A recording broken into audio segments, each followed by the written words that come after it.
মাত্র এক বাটি কাঁচা চাল দিয়ে একবার এই রেসিপিটা বানিয়ে খেয়ে দেখুন। অনেকেই জানে না ঘরে থাকা মাত্র এক বাটি চাল দিয়ে আর একটু নারকেল মিশিয়ে যে এত সুন্দর একটা রেসিপি বানিয়ে নেওয়া যায়, জাস্ট মুখে লেগে থাকার মতন। একবার বানিয়ে কাউকে খাইয়ে দেখুন, কেউ বিশ্বাসই করবে না যে এটা চাল দিয়ে তৈরি করা হয়েছে। এত সহজ আর সামান্য কয়েকটা উপকরণে তৈরি হয়ে যাবে, ভাবতেই পারবেন না। খেয়ে দেখুন, পুরো মুখে লেগে থাকবে।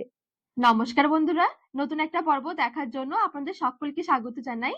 আজকে মাত্র এক বাটি কাঁচা চাল আর একটু নারকেল দিয়ে একদম নতুন ধরনের একটা রেসিপি বানিয়ে দেখাবো। একবার শুধু বানিয়ে খেয়ে দেখুন, পুরো মুখে লেগে থাকবে। চলুন, আশা করছি আজকের রেসিপি অনেক ভালো লাগবে।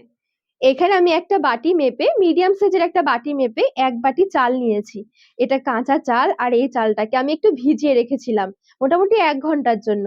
দেখুন খুব সুন্দরভাবে ভিজে গেছে। আর এখানে আপনারা যে কোনো চাল নিতে পারেন, তবে আমি এখানে নিয়েছি আতপ চাল। চালটাকে ভালো করে ধুয়ে জল ঝরিয়ে নিয়েছি আর বাটিতে মেপেও নিয়েছি। এবারে নিয়েছি এদিকে একটা মিক্সিং জার। মিক্সি জারের মধ্যে এই চালটুকু নিয়ে নেব। আর ঠিক ওই বাটি মেপেই এক বাটি নিয়েছি কোরানো নারকেল। সেম বাটি মেপে হাফ বাটি নিয়ে নিচ্ছি সুজি। ওই বাটি মেপেই ঠিক হাফ বাটি টক দই।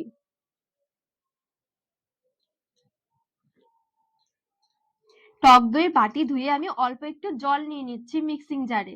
আর অবশ্যই করে এই প্রত্যেকটা উপকরণ একটু মেপে নেবেন, এতে করে অনেক সুবিধা হবে। আর মেপে নেওয়ার জন্য কিন্তু আমি নর্মাল এরকম একটা বাটি নিয়েছি। নর্মাল যে মিডিয়াম সাইজের আমাদের ঘরে বাটিগুলো থাকে, ঠিক এরকম বাটি নিলেই কিন্তু হয়ে যাবে। ঠিক একটা বাটি মেপে নেবেন, প্রত্যেকটা উপকরণ ঠিক এই একই বাটি মেপে দেবেন। মিক্সির ঢাকনা লাগিয়ে এবারে ভালো করে একটু ব্লেন্ড করে নেব, একদম মিহি করে। তো এই দেখুন, এখানে আমি খুব সুন্দরভাবে একদম মিহি করে পেস্টটা বানিয়ে নিয়েছি। পেস্টটা বানানোর সময় অনেক বেশি জল দিয়ে দেবেন না, অল্প করে জল দিতে হবে। ব্যাটার কিন্তু খুব বেশি একটা ঘন হবে না, আবার খুব বেশি পাতলাও নয়। এবারে মিক্সির জারে আমি সামান্য করে একটু লবণ নিয়ে নিচ্ছি। এবারে নিয়েছি একটা ফ্রুট সল্ট। পুরোটা আমার লাগবে না, ফ্রুট সল্ট মানে হচ্ছে ইনো, আর ইনোর এই ফ্লেভারটা আমি নিয়েছি। খুব বেশি দেওয়া যাবে না, অল্প করে দিতে হবে। অনেক বেশি দেওয়া হয়ে গেলে স্বাদটা নষ্ট হয়ে যাবে। তো এই দেখুন একদম সামান্য নিয়েছি। এবারে লবণ আর ইনো দিয়ে ভালো করে মিশিয়ে নেব। চাইলে কিন্তু আলাদা করে বাটিতে নিয়েও এভাবে করে মেশাতে পারেন, তবে আমি সুবিধার জন্য একবারে মিক্সিং জারের মধ্যে মিশিয়ে নিচ্ছি।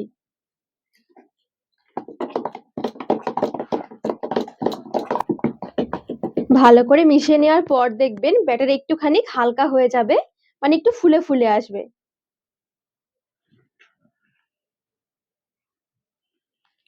এবারে এদিকে আমি এরকম একটা ছোট সাইজের থালা নিয়েছি। থালার মধ্যে অল্প একটু আমি তেল ব্রাশ করে নিচ্ছি।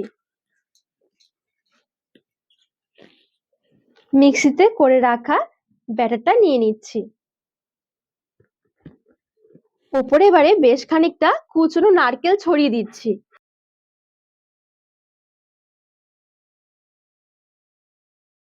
এটা একদমই অপশনাল, তবে দিলে খেতে ভালো লাগবে।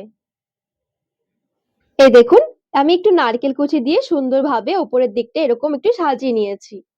গ্যাস ধরিয়ে এবার একটা কড়াই বসিয়ে দিয়েছি। কড়াইয়ের মধ্যে বেশ কিছুটা আমি জল নিয়ে নিচ্ছি। এবারে কড়াইয়ের মাঝখানে একটা স্ট্যান্ড বসিয়ে দিলাম। এবারে থালাটা ধরে হালকা হাতে বসিয়ে দিচ্ছি।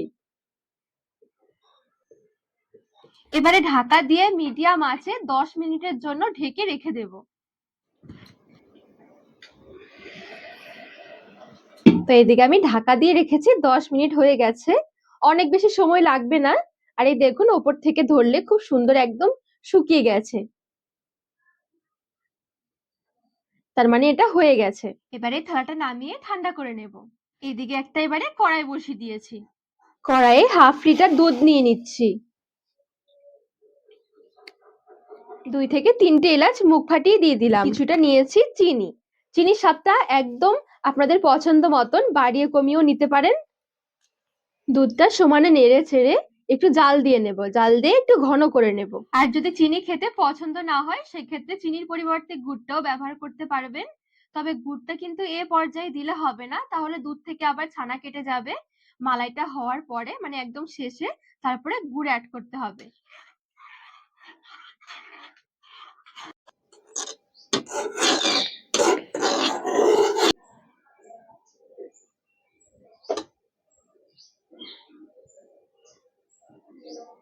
তো এখানে আমি বেশ কিছুক্ষণ জাল দিয়ে নিয়েছি, দুধটা অনেকটাই ঘন হয়ে গেছে।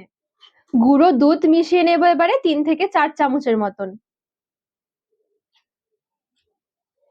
ভালো করে মিশিয়ে নেব। আর এই গুঁড়ো দুধটা দেওয়ার কারণে টেস্টটা খুব সুন্দর আসবে। তো এখানে সুন্দরভাবে মালাইটা রেডি হয়ে গেছে। আর এখানে এই মালাইটা যে অনেক বেশি ঘন হবে এমনটা নয়, অনেক বেশি পাতলাও নয়, আবার অনেক বেশি ঘনও নয়। এবারে আঁচ থেকে নামিয়ে হালকা একটু ঠান্ডা করে নেব। আর এদিকে খুব সুন্দরভাবে এটা ঠান্ডা হয়ে গেছে। একটা কাঠি দিয়ে ঠিক এইভাবে করে করে একটুখানি ফুটো ফুটো করে নেব। তো ঠিক এইভাবে করে একটুখানি আমি ফুটো ফুটো করে নিয়েছি। এতে করে মালাইটা খুব সুন্দরভাবে ভেতরে প্রবেশ করবে। আর মালাই যে আমি তৈরি করে রেখেছি, মালাইটা কিন্তু হালকা ঠান্ডা হয়ে গেছে, তবে এখনো কুসুম গরম রয়েছে। এবার এখান থেকে এই মালাইটা নিয়ে এখানে নিয়ে নিচ্ছি।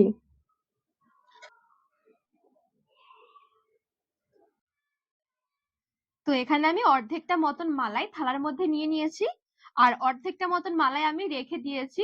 পরে যখন আমি সার্ভ করব তখন আমার এই মালাইটা লাগবে। সবাইকে যখন বাটিতে খেতে দেব ওপর দিয়ে অল্প অল্প করে ছড়িয়ে দেব। তো সেই জন্য আমি অর্ধেকটুকু রেখে দিয়েছি, আর এই অর্ধেকটুকু এখানে নিয়েছি।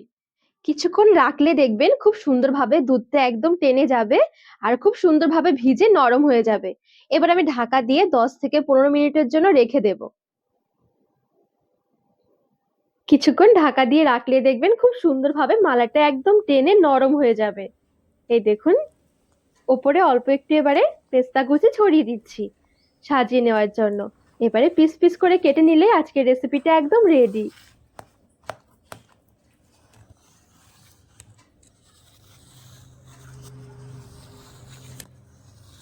আর এই দেখুন কত সহজে খুব সুন্দরভাবে উঠেও আসছে। দেখতেও দেখুন কতটা দারুণ লাগছে। এতটা লোভনীয় খেতে হবে ভাবতে পারবেন না। বানিয়ে দেখুন একবার। একদম নরম তুলতুলে হবে, মুখে দিতেই মিশে যাবে। একটু কেটেও শেয়ার করছি, এ দেখুন। ঝটপট একটু ভালো কিছু খেতে ইচ্ছে করলে বানিয়ে দেখতে পারেন, দারুণ লাগে খেতে।